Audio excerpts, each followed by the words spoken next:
Naomi's hands pressed hard against his chest, rain soaking straight through her scrubs to the skin. The blood didn't stop coming. Neither did she.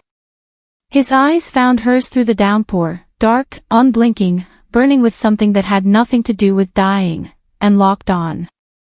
She should have kept walking. She should have let the rain and the dark street and the luxury car and the tattoos and the shattered phone and the absolute, terrible silence around him tell her everything she needed to know. She didn't.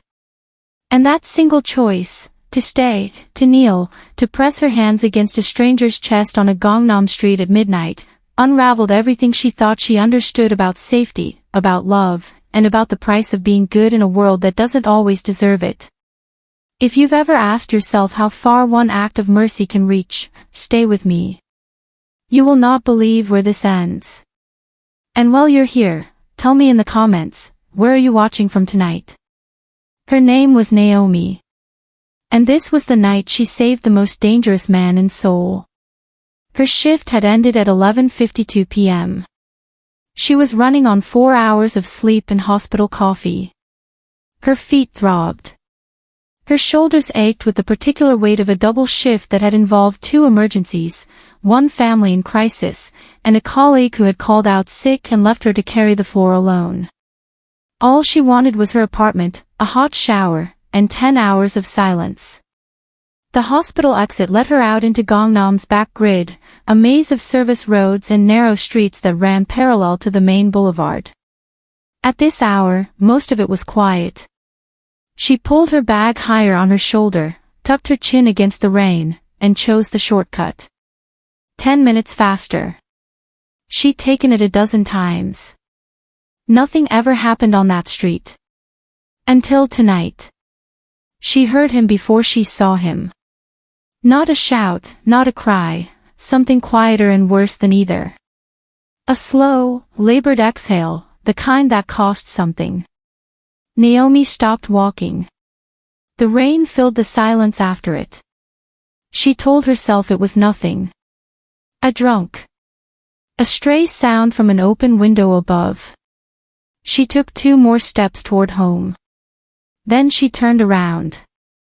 He was leaning against a black car, the kind of car that didn't belong on a backstreet, one hand pressed flat against his side, white shirt destroyed. The blood wasn't slowing.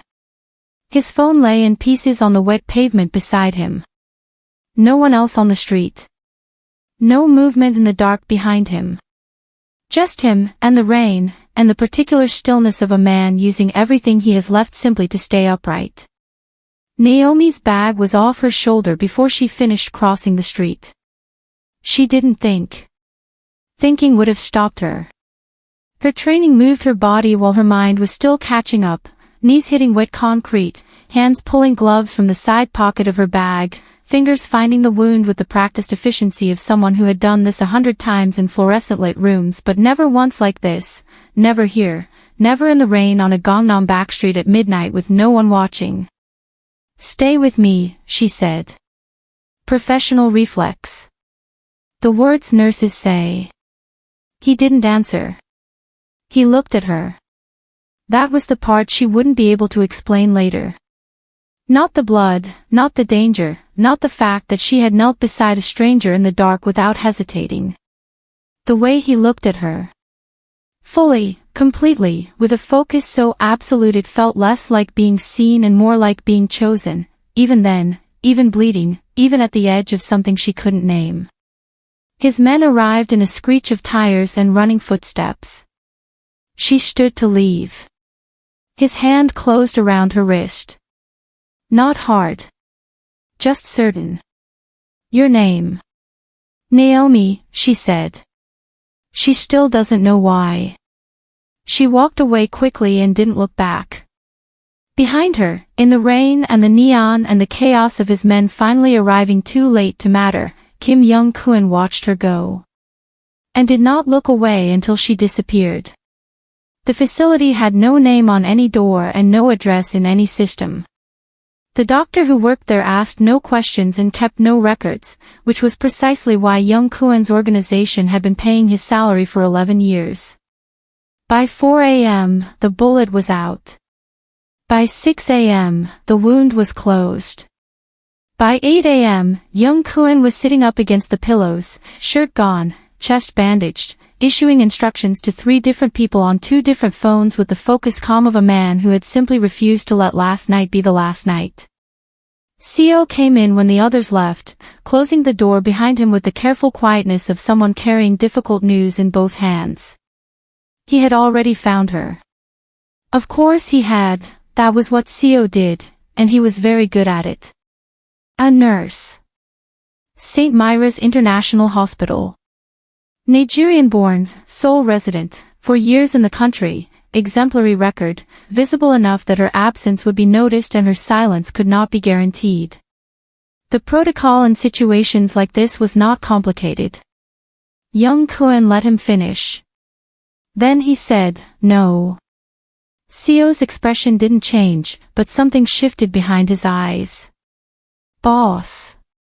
She saved my life." The words were quiet. Absolute. That makes her mine to protect. A pause, brief and final. Not yours to remove. Seo left without another word. Young Kuan reached for the file on the bedside table, the one his team had assembled before Seo had even walked in, because that was also what they did, and he read it. Every page. Then he read it again. Naomi Adeyemi. 27. Trauma nurse. The kind of woman who takes the long shift, walks home alone, and still stops for strangers bleeding in the rain. Toward the back of the file, a name. The man she was seeing. Shin Jae-won. Architect. Korean American. Charming on paper. Young Kuan pulled up Jae-won's file next. He read it once. That was enough. His jaw tightened, not with jealousy, but with something colder and more precise. He recognized the shape of what Jae-won was doing the way you recognize a method, not a feeling. He had built an organization on the ability to identify, without sentiment, exactly what kind of man he was looking at. Shin Jae-won was a liar. A careful one. And Naomi didn't know. 3 weeks was enough time to almost believe it. Naomi was good at almost believing things. She had built a functional life in a foreign city on the skill, the deliberate, disciplined choice to file certain things away and not return to them. The rain. The backstreet. The blood on her hands and the way his eyes had found hers like he had been waiting for her specifically. She filed it under anomaly and she went back to work and she did not think about it.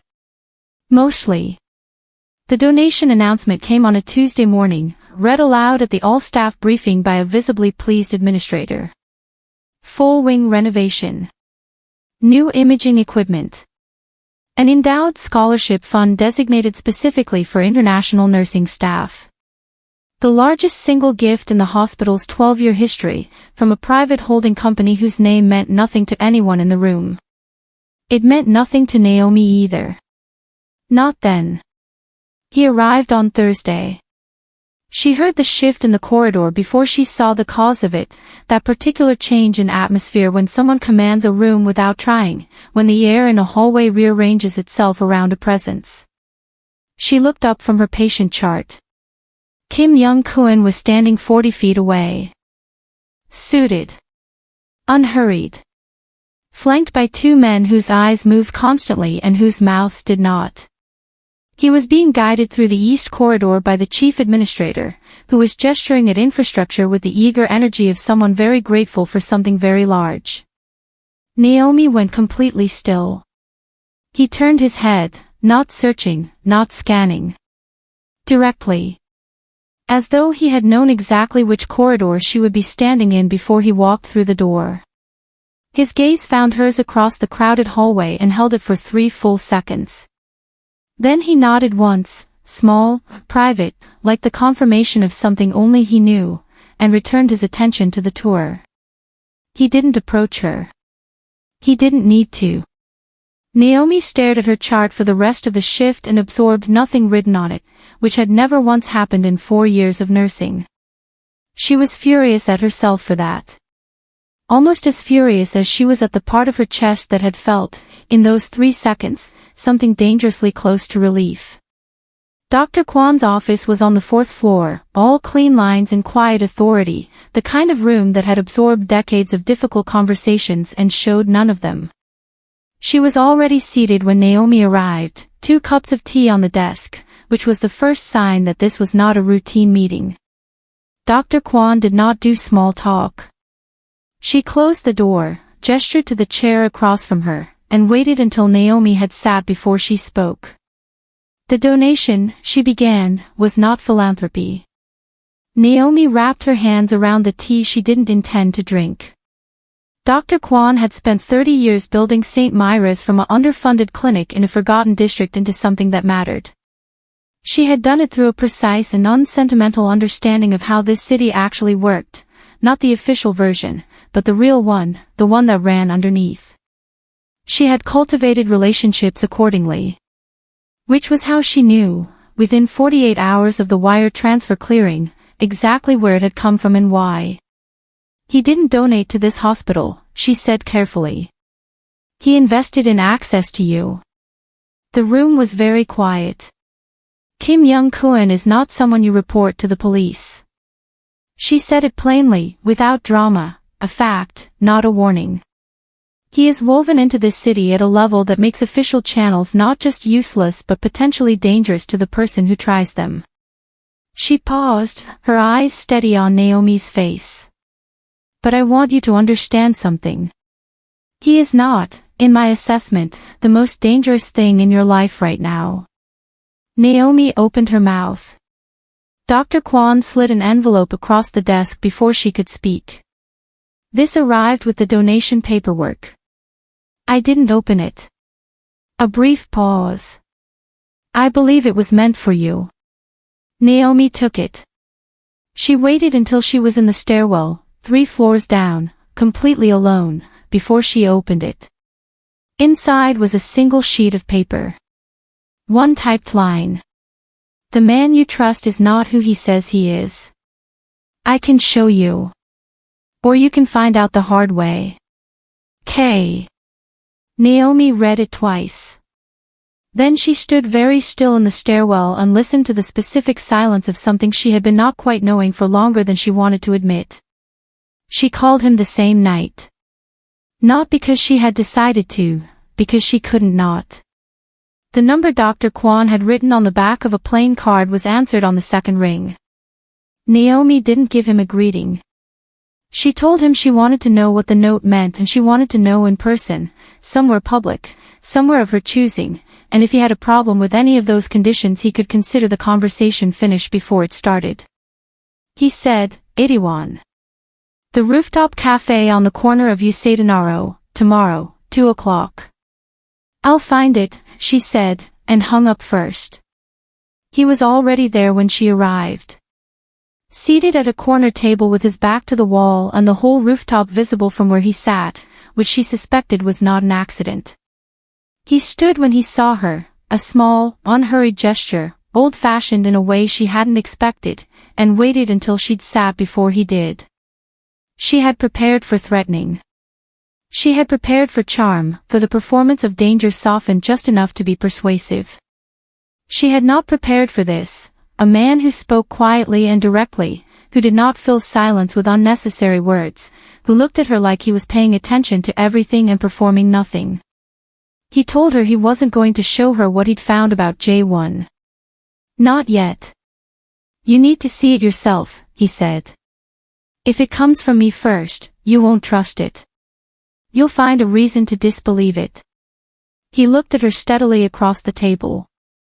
I want you to trust what you find. Not just what I tell you. Naomi studied him. Why do you care what I trust?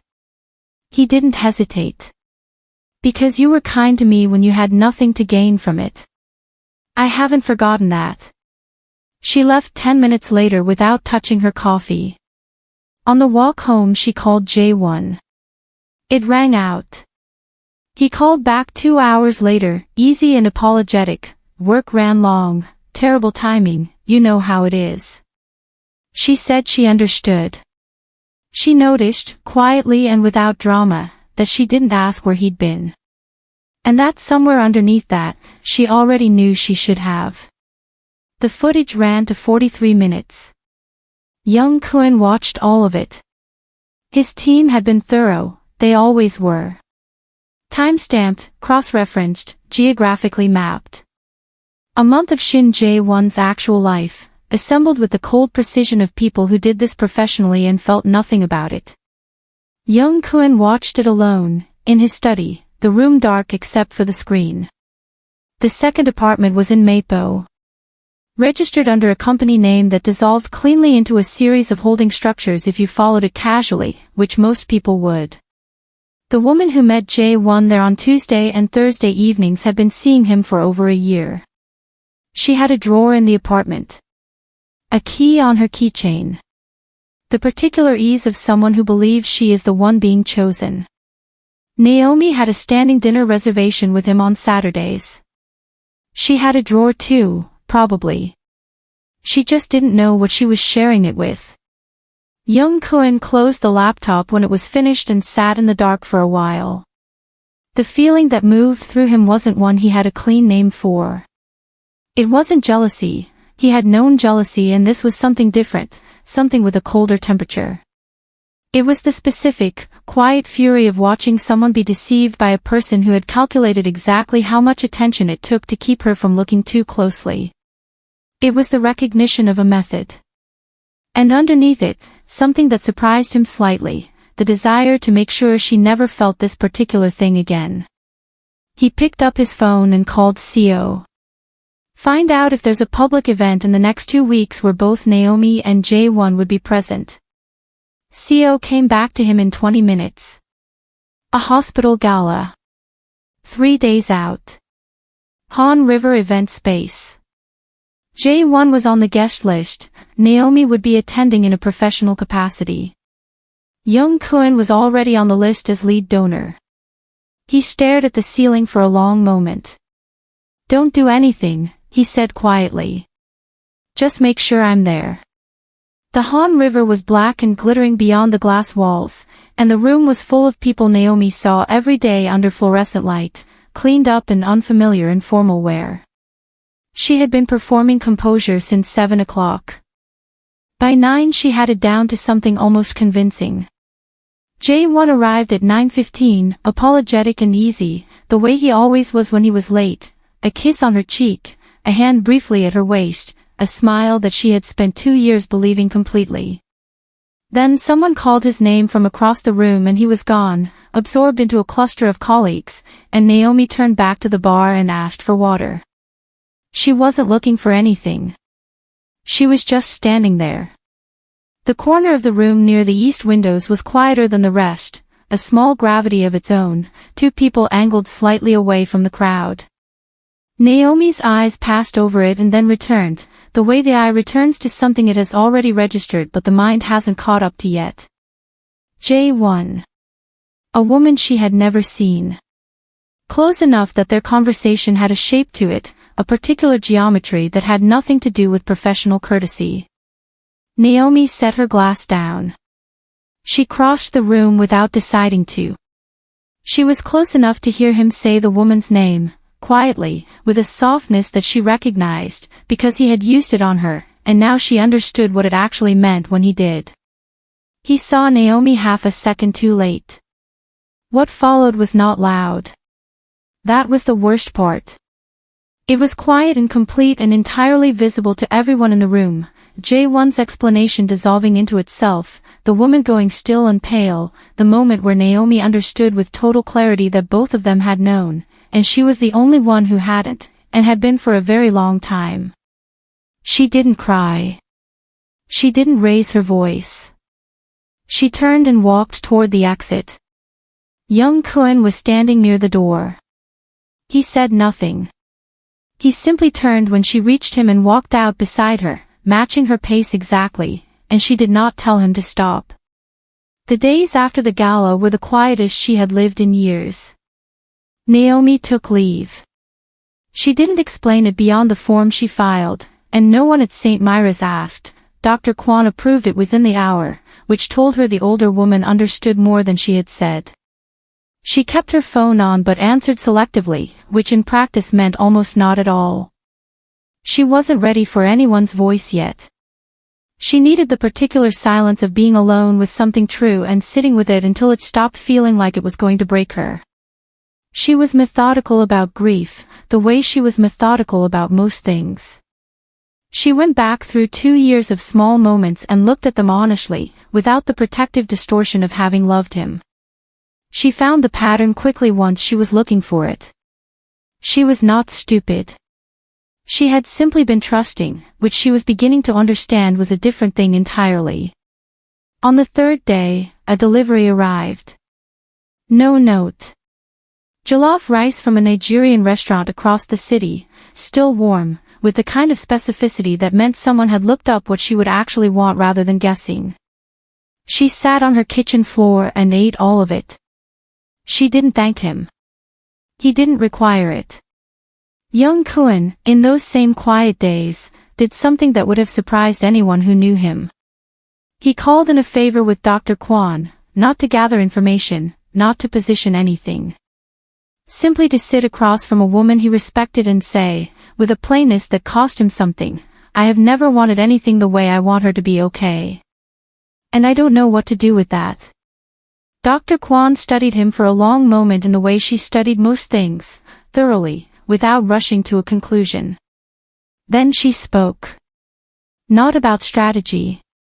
Not about Naomi as a problem to be solved. About what it actually meant to love someone who had already survived more than he knew. She told him that women who had been overlooked didn't need to be seen with more intensity. They needed to be seen accurately. She told him the most dangerous thing he could do was love Naomi the way he ran everything else, by enclosing it. You cannot hold someone tightly and call it safety, she said. That is just a prettier word for trapped. The room was quiet for a long time. Then how do I love her the right way? Dr. Kwon picked up her pen and looked at him with something almost like patience. You ask her.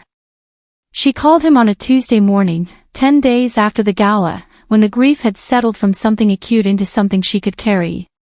The cafe she chose was 3 blocks from her apartment, small, slightly worn, the kind of place that had been there for 20 years and would be there for 20 more.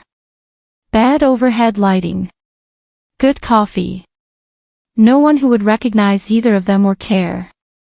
She was already seated when he arrived, and she noticed that he had dressed down deliberately, as though he understood without being told that this was not a meeting that called for armor. She spoke first. She told him she knew what he had done. The donation, the orchestrated access, the surveillance, all of it. She told him it was wrong. He said, yes, without qualification and without defense, and something about the absence of excuse made it easier to continue. She told him she also knew that he had shown her the truth about J1 in the only way she would have believed it, by standing back and letting her see it herself. He nodded. She told him she wasn't ready to be loved by someone like him. I know, he said. She told him she didn't know if she ever would be. I know that too. Then she told him the terms. Not as a threat, as a declaration. No surveillance. No using the infrastructure of his world to shape hers. No deciding on her behalf what she needed to be kept safe from. She was not something to be managed or protected into smallness. She was a person, with her own life and her own choices, and if he wanted to exist inside that life it would be at her pace, on her terms, with her consent, not assumed, not arranged, but asked for. Every time. He listened to all of it without interrupting.